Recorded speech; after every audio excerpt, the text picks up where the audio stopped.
Hoy vamos a meternos con algo que, bueno, nos define casi, la cantidad brutal de información que manejamos. Ujú. Pero claro, no toda es igual. Queremos explorar esa diferencia enorme entre la información mediada, la que nos llega por pantallas, redes, libros, Sí, y la directa, la de verdad, ¿no?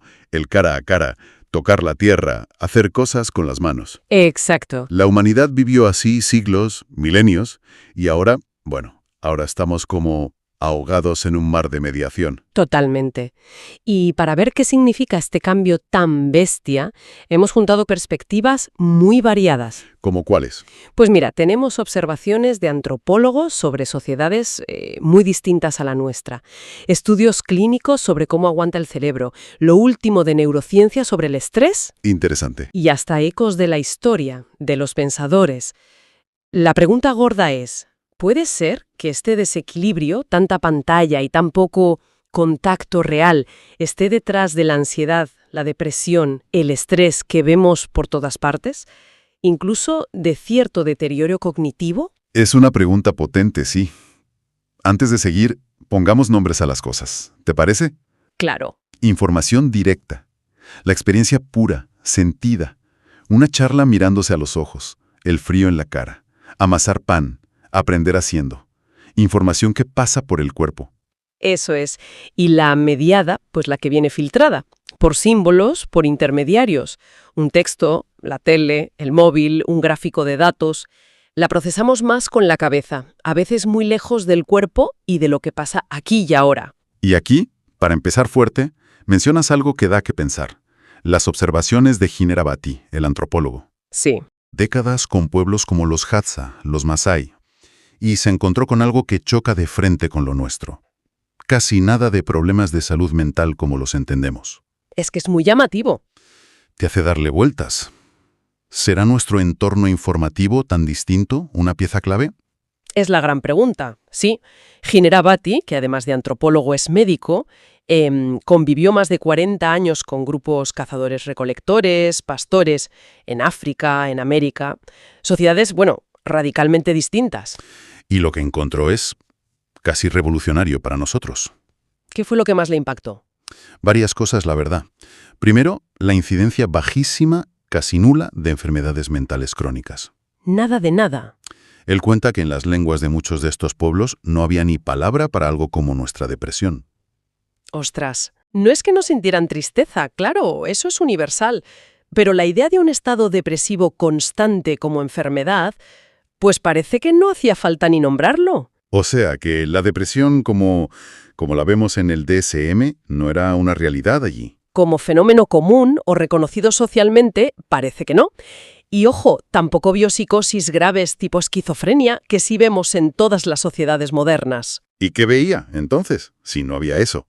Pues describe algo así como una felicidad espontánea, un bienestar social que se notaba, fíjate, incluso con mucha escasez material desde nuestro punto de vista. ¿Y cuál era el truco? ¿A qué lo achacaba él? Pues sobre todo a un estilo de vida totalmente diferente, niveles de estrés más bajos, ligados a lo inmediato, no a presiones futuras abstractas, comida simple, natural, una vida social brutalmente intensa, muy comunitaria Ajá. y, clave, una vida anclada en la experiencia directa. Cazar, recolectar, construir, hablar cara a cara, vivir en la naturaleza y de ella. Él llegó a ponerle un nombre a nuestra época, ¿no? Uno bastante duro. Sí, la era del ansiolítico. Tela. Es demoledor, sí. Señala esa paradoja moderna. Tenemos más confort, más seguridad, vivimos más años. El progreso es innegable. Claro. Pero la factura parece ser esta subida tremenda de ansiedad, de insomnio, de estrés crónico. Como si hubiéramos cambiado un tipo de sufrimiento por otro distinto. Aquí es importante no caer en idealizar el pasado, ¿verdad? Eso del buen salvaje. Para nada. Sería ingenuo. Esas sociedades tenían peligros enormes. Enfermedades para las que no había cura, una mortalidad infantil altísima, dependían totalmente del clima. No era un paraíso. No, no. La modernidad solucionó problemas gravísimos. Pero al hacerlo, ha creado un entorno nuevo, dominado por lo mediado, por lo abstracto, por la pantalla. Y este nuevo ecosistema parece tener sus propias patologías. Quizás Ginerabatis tiene razón al hablar de un posible carácter patogénico de nuestra cultura. Una cultura que, en parte, nos enferma, sobre todo mentalmente.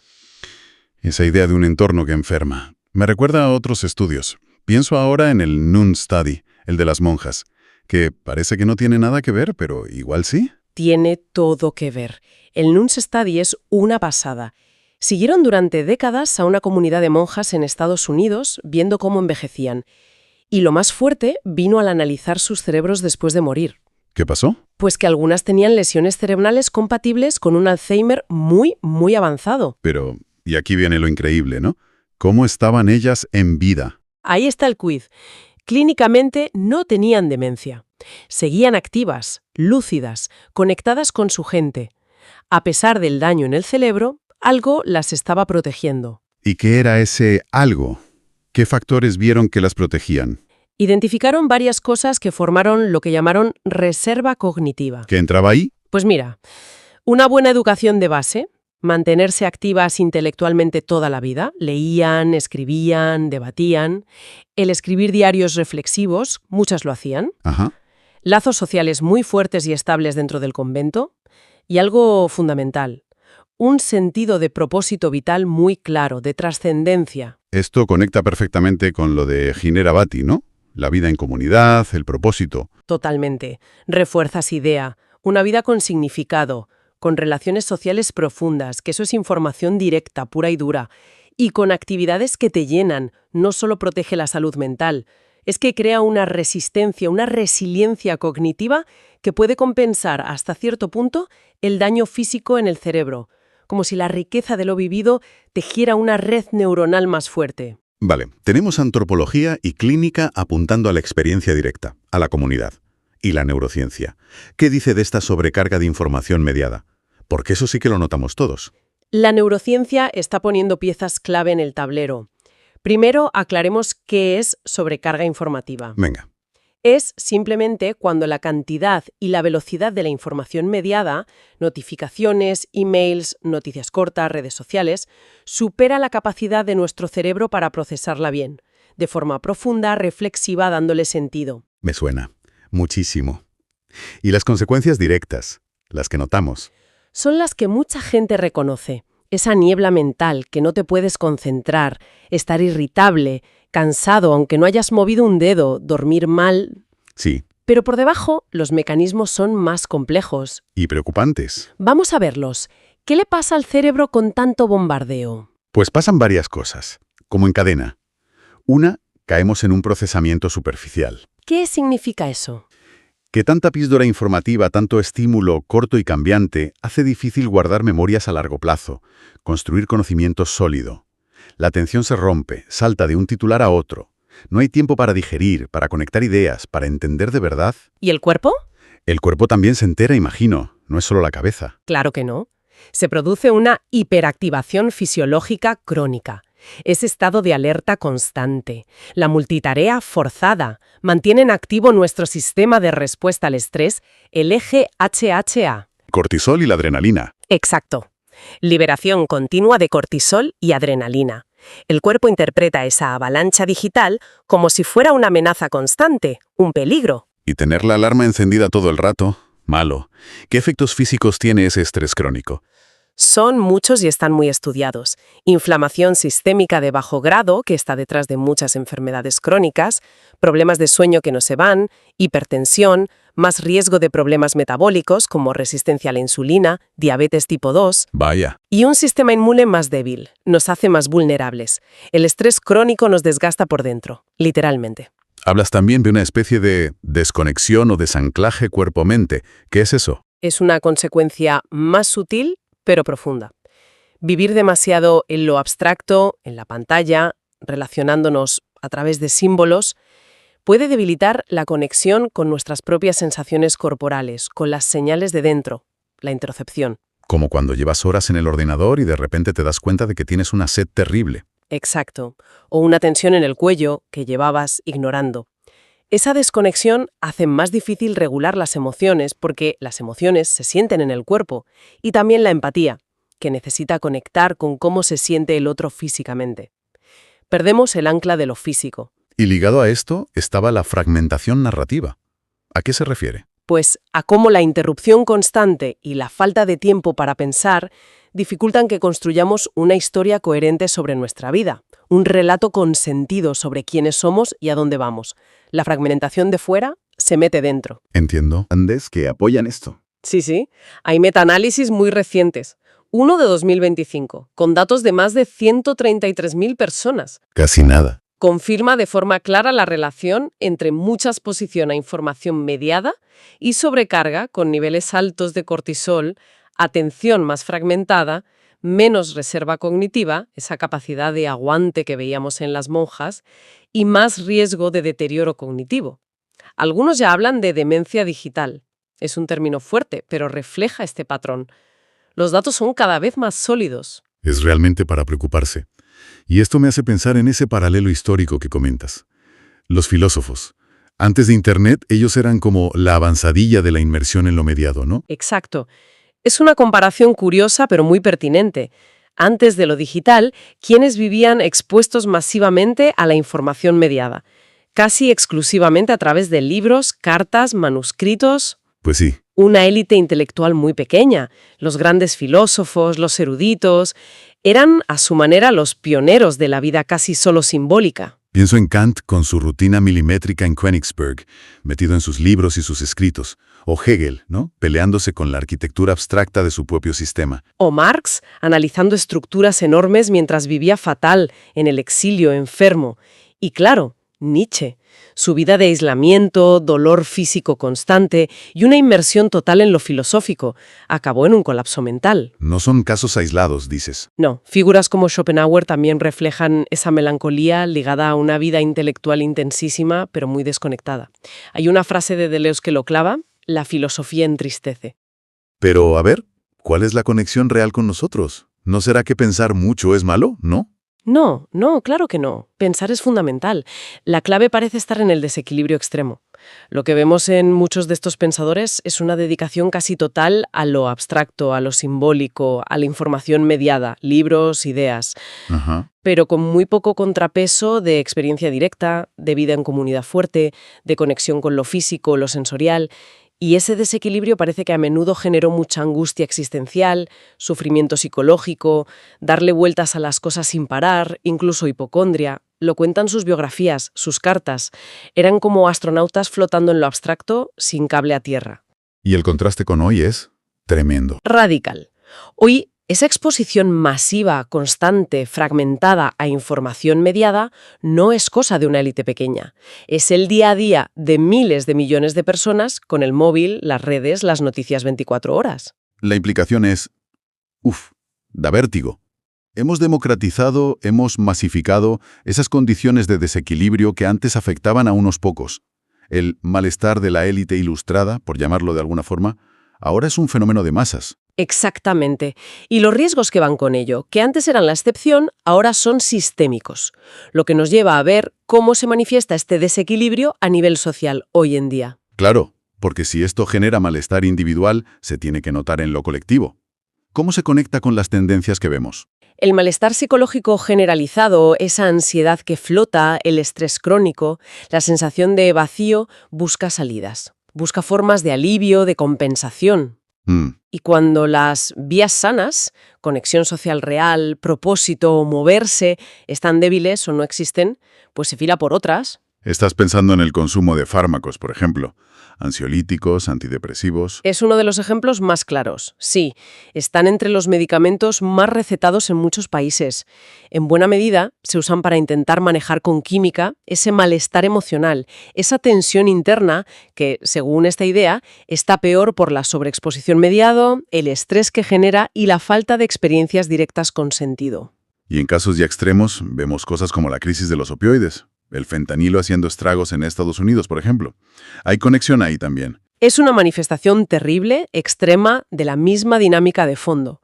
Refleja una dificultad enorme de mucha gente para gestionar el dolor físico y emocional y el malestar vital por vías sanas. Ya. Ante la angustia, la soledad, la falta de futuro, el estrés insoportable, Sustancias tan potentes y adictivas como el fentanilo aparecen como una vía de escape. Una automedicación desesperada que acaba destrozando vidas. No es solo un problema de que haya drogas, es que hay una demanda brutal empujada por un sufrimiento muy hondo. Se dibuja un círculo vicioso bastante negro, ¿no? Sin duda, el exceso de mediación y la falta de anclaje en lo real contribuyen al estrés crónico, al malestar mental. Este malestar lleva a buscar alivio rápido, muchas veces químico, fármacos, drogas. Eso puede llevar a la dependencia, que a su vez empeora la desconexión, el sufrimiento y la disfunción personal y social. Es una espiral peligrosa. Bueno, hemos hecho un viaje largo, ¿eh? Desde tribus en África a la crisis del fentanilo, pasando por monjas y filósofos. Si tuvieras que resumir el argumento central que sale de todo esto, ¿cuál sería? El argumento central es que la evidencia que viene de campos muy distintos, antropología, clínica, neurociencia, historia, apunta de forma bastante clara a que el desequilibrio brutal a favor de la información mediada sobre la directa en nuestra vida moderna es un factor importante que contribuye a la desregulación emocional y cognitiva. Entiendo. Y también al aumento alarmante de problemas de salud mental y física ligados al estrés crónico que estamos viendo. Es potente ver cómo hilos tan diferentes tejen la misma idea. Las observaciones de Giner Abati, la resistencia de las monjas, los mecanismos del cerebro ante la sobrecarga, incluso las neuras de los filósofos. Todo parece ir en la misma dirección. Sí, todos señalan que la experiencia directa, la interacción cara a cara, pertenecer a una comunidad, tener un propósito claro en la vida y un ritmo más conectado con los ciclos naturales y el cuerpo, actúan como protectores muy potentes para la salud mental y la capacidad cognitiva. Son como los nutrientes esenciales del bienestar psicológico. Ahora, siendo rigurosos, también hay que admitir que este análisis tiene sus límites, ¿no? Por supuesto, la ciencia va con cuidado. Las observaciones antropológicas son oro, pero no demuestran causa-efecto por sí solas. Los estudios que ven relaciones, correlaciones, no siempre significan que una cosa cause la otra directamente. Claro. Además, hay diferencias culturales enormes en cómo se entiende y se expresa la salud mental, y sin duda hace falta más investigación a largo plazo que mire todo junto. Qué tipo de pantallas usamos, marcadores de estrés en el cuerpo, la calidad de nuestras relaciones, reales versus virtuales, cómo evoluciona nuestra cognición. Entendido. Pero incluso con esas precauciones, el mensaje principal parece fuerte. Y no es volver a las cavernas ni odiar la tecnología. Para nada. La tecnología y la información mediada nos dan herramientas y conocimientos increíbles. La clave no es demonizar, sino la conciencia y el equilibrio. Darnos cuenta de que la forma en que consumimos información, la proporción entre mediado y directo, el ritmo, todo eso tiene consecuencias reales, biológicas, psicológicas, sociales. Se trata de recuperar un equilibrio más sano, más sostenible. Y eso nos lleva, claro, a pensar en qué podemos hacer. ¿Qué recomendaciones prácticas salen de todo esto? Se pueden agrupar varias ideas clave para intentar reequilibrar la balanza. Primero, buscar activamente la experiencia directa. Reservar tiempo para estar en la naturaleza, fomentar las charlas cara a cara, no solo mensajes, dedicar tiempo a hacer cosas con las manos, artesanía o que impliquen moverse. Vale. Segundo, gestionar cómo consumimos información. Hacer una especie de dieta informativa, elegir bien las fuentes, quitar notificaciones que no sean esenciales, reservar ratos para leer en profundidad o concentración sin interrupciones. Importante eso. Tercero, cuidar el sueño, que es básico para que el cerebro se recupere. Limitar mucho las pantallas antes de dormir. Fundamental. Cuarto, cultivar relaciones sociales que importen de verdad y buscar o construir un sentido de propósito en lo que hacemos. Y quinto. Y quinto, fomentar actividades que unan mente y cuerpo. Deporte, bailar, yoga, artes marciales, cualquier forma de aprender que implique movimiento y sensaciones. La educación sensoriomotora. Y más allá de lo que haga cada uno, se apunta a cambios más grandes, más estructurales. Sí, porque no se le puede echar toda la culpa al individuo cuando todo el entorno empuja en la misma dirección. Se sugiere pensar en políticas públicas, diseñar ciudades donde se pueda caminar más, con más verde, más sitios para encontrarse, o incluso regular ciertos diseños de plataformas digitales que están hechos para engancharnos la atención de forma adictiva. Para ir terminando, ¿con qué idea clave nos quedamos después de este análisis a fondo? Yo creo que la idea fundamental es que nuestro bienestar como especie depende de un equilibrio muy delicado, muy dinámico, entre nuestro mundo complejo de símbolos y medios y nuestro anclaje básico en el mundo físico, sensorial, directo. La modernidad, sobre todo la digital, ha inclinado esa balanza de una forma brutal hacia lo mediado. Sí. Y estamos empezando a ver las consecuencias, los riesgos para nuestra salud total. Darnos cuenta de este desequilibrio y actuar con intención, cada uno y como sociedad, para volver a valorar y cultivar la experiencia directa, parece una de las tareas más importantes de nuestro tiempo. Y nos dejáis con una pregunta abierta para seguir rumiando. Exacto. Una que va más allá de las soluciones individuales y nos pregunta a todos como sociedad. Más allá de lo que podamos hacer cada uno, ¿cómo podríamos rediseñar nuestras estructuras sociales, cómo trabajamos, cómo educamos, cómo organizamos las ciudades y el tiempo, para que fomenten por sí mismas más experiencias directas, más conexión real, más significado vivido en el cuerpo y menos dependencia pasiva de la mediación constante? Es una pregunta abierta, sí, pero quizá la más importante que tenemos que hacernos.